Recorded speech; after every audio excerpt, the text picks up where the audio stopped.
it's Rachel from All About Planners. In this video I'm doing a review of the Recollections Goals Planner. So this one is their medium size, which is the same as all the other planners, 7.5 by 9.25 inches. The main difference with this one though is that it has a one-page horizontal weekly layout, but it still is about the same thickness as it has some other extra pages included. It is undated as well, which I thought I should point that out. Some people are either totally for undated like myself, or they're totally against it. So I prefer undated because then you can just come and use them whenever you need.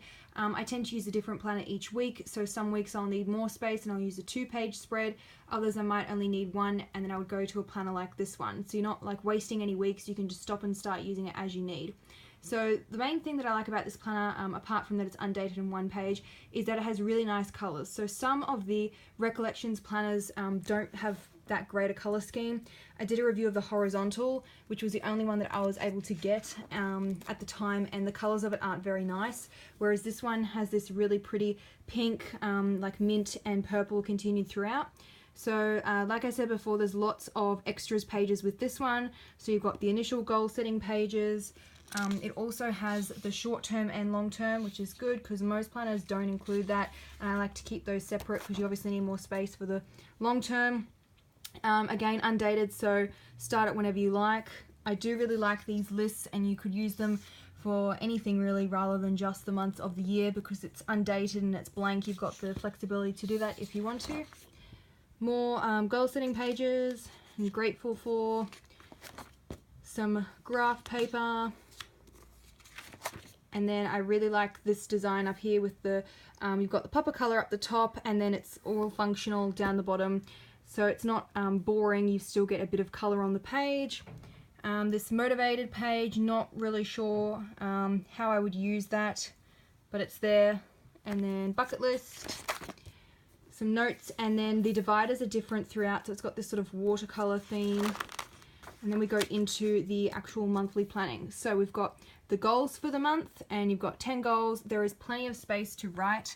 As you can see, it's quite a fat space. You could probably put 2, almost 3 if you write small lines of text there, so you don't have to bunch everything up, which is great because usually it's super small space to write in. And you've got a routine. I've seen another couple of planners do this where they sort of have this my ideal day planning space. So they've got it for a daily, which is a good idea, but they should probably also have it for a weekly. So going into the weekly pages, this is what I was talking about with the undated. You've got that nice little pop of color up the top. It starts on a Monday, space for a top 3, which I always do. Probably one of the reasons why I really like this layout so much. Just a simple, functional spread, and you've got space to put the date if you want to fill those in. So 1 week per page, unlined, and then you've got some notes, and then we go into the next month. They do have some stickers at the back to put on the tabs if you want to. So the monthly spread starts on a Sunday, which is not consistent with the weeklies, which I showed before, that start on a Monday. Little disappointing. I do like when they keep it consistent. However, for whatever reason, very few planner companies actually do that. You got a big notes sidebar, and because it's undated, you don't have to worry about my usual pet hate. If you watch any of my other review videos, you'll know what I'm going to say. I really hate when they split the box in 2 rather than just restarting the numbering on the top row. So if you had like 29, 30, they'll split this box and go 31 down the bottom instead of just putting 31 up the top. So undated, you can set it up however you like. You could also just change this and just go week 1, week 2, 3, 4 as well. So you get these same pages at the start of each month. I don't really think that they need to have this my routine page at the start of each month. I feel like it's a bit repetitive, this stuff here. I'd probably white out those headings and maybe change it to week 1 task, week 2, and set it up that way, because I mean, I don't really like my daily stuff, routine things like that stay the same. I don't really need to keep rewriting that. And then one of the other dividers, I really like this one, very pretty. I'll show you some of the others. So like a paint splotch thing.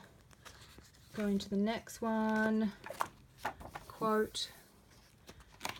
So obviously same layout throughout with the weekly and then the monthlies. Another quote. This one has the watercolor again. And another quote. Simple, nice and colourful. It's really pretty. I'll just start skipping a few because I'll be here all day otherwise. That's nice. Okay, so we're back to the notes pages at the back. Pretty sure, yeah, that was the month. Okay, notes pages at the back. You got a little pop of colour with this border down the bottom. Lined notes pages, and as you can see, there is quite a few of these notes pages, a lot more than most planners include. Plenty of space if you wanted to resize a printable and stick it on the page so you have it with you rather than having to punch all the holes of a printout.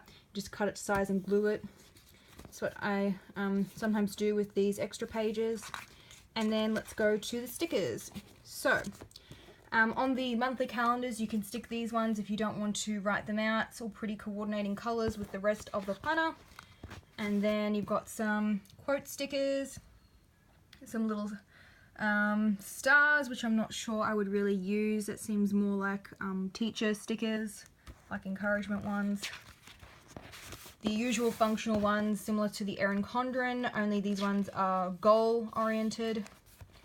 And these ones are the stickers that you put on the tabs when you want to turn it into a dated. So see how they're undated and they're blank on the top and the back as well. So you've already got them, you don't have to write them out. Very handy. I quite like these checklist stickers. I always like checklist stickers.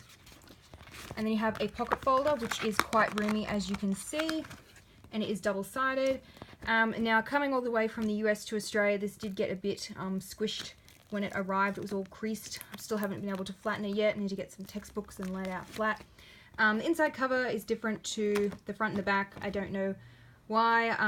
I quite like this, but with this lines, you could always use a whiteboard marker and turn this into like a list. I've sometimes done that with like printables where you laminate them and then you use a whiteboard marker and then you just wipe it off. So you could do that with that one because it's already got the lines. And the pretty stripe pattern on the back. So that is the Recollections Goals Planner, and I will do a pen test. I'll include the link below this video if you wanted to see the blog post, which will have that in it. And I'll see you in the next video.